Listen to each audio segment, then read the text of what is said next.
Maurice Kopfer, expatrié et directeur général de la société MFCG, de nous parler de son expérience. Merci. Bon, j'espère. Mesdames, Messieurs, j'espère que vous pouvez m'entendre.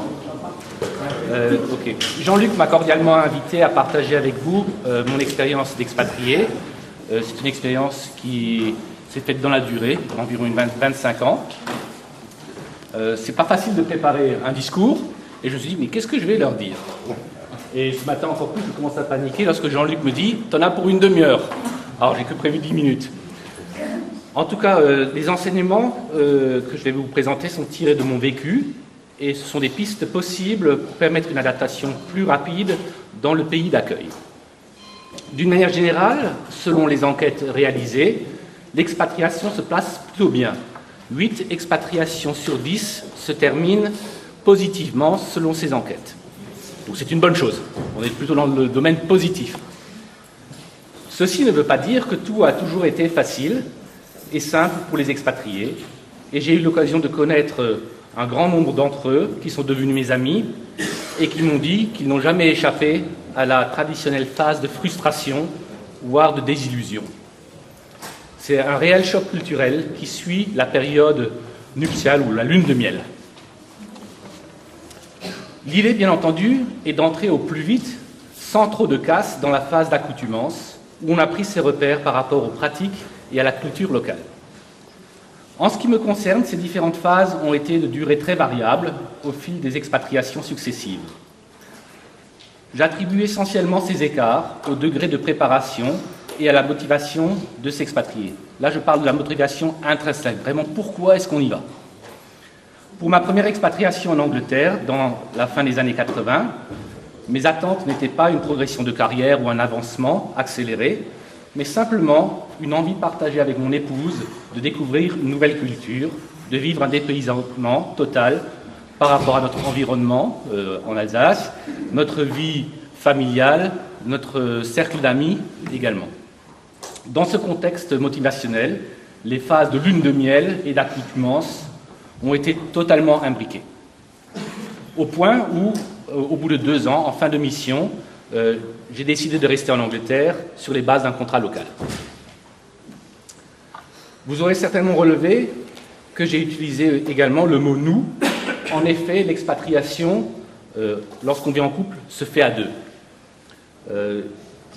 Au sein du couple, lorsque tout se passe bien, c'est une réelle complicité qui s'établit, une interdépendance du couple, et c'est un réel tremplin pour la vie et pour la carrière.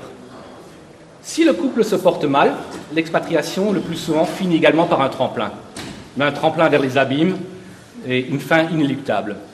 Et combien d'entre nous qui sommes là depuis longtemps avons vu cet aspect-là, qui est une préoccupation pour un grand nombre de personnes qui s'engagent. 4 expatriations suivantes, Pologne, Pays-Bas, Angleterre et Maroc, me permettent de mettre en avant l'importance de l'école. Non seulement parce que l'on souhaite un enseignement de qualité, mais aussi car c'est un lieu privilégié pour rencontrer d'autres parents, souvent les mamans entre elles, et de tisser un network social hors entreprise. Dans le système anglo-saxon international, ce networking se fait pas uniquement à la sortie des classes devant les grilles de l'école, lorsqu'on récupère l'enfant, mais également dans l'enceinte de l'école.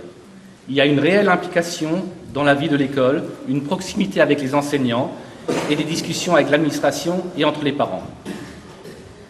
Les écoles accueillant une majorité d'enfants du pays d'accueil, c'est un vrai catalyseur pour l'intégration culturelle.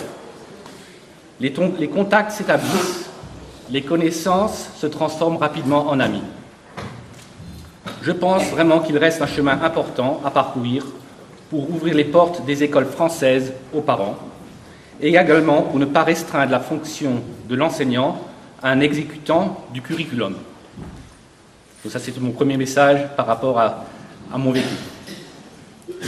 Mon expatriation au Maroc m'a également fait réaliser le rôle admirable que jouent les différentes associations de bénévoles, soit parce qu'elles sont focalisées sur l'intégration des familles d'expatriés, par exemple Casa Accueil, Welcome to Casa, qu'on connaît bien, ou dans le cadre d'activités caritatives.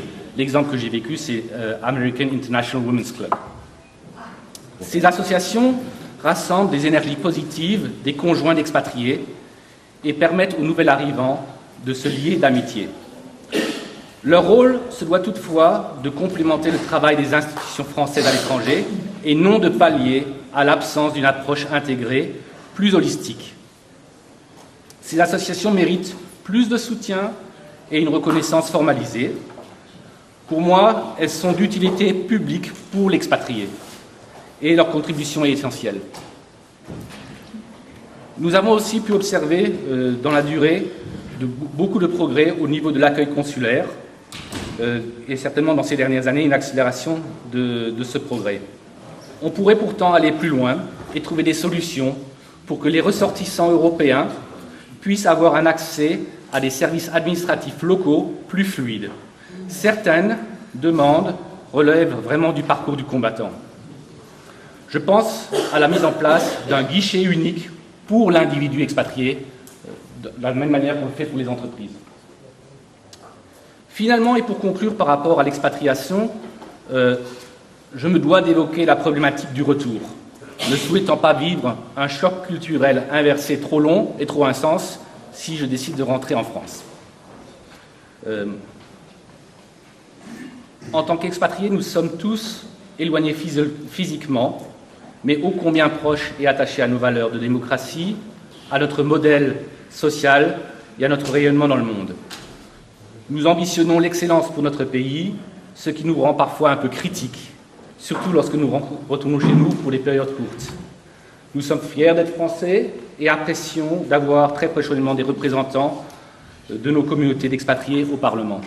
Je vous remercie de votre attention.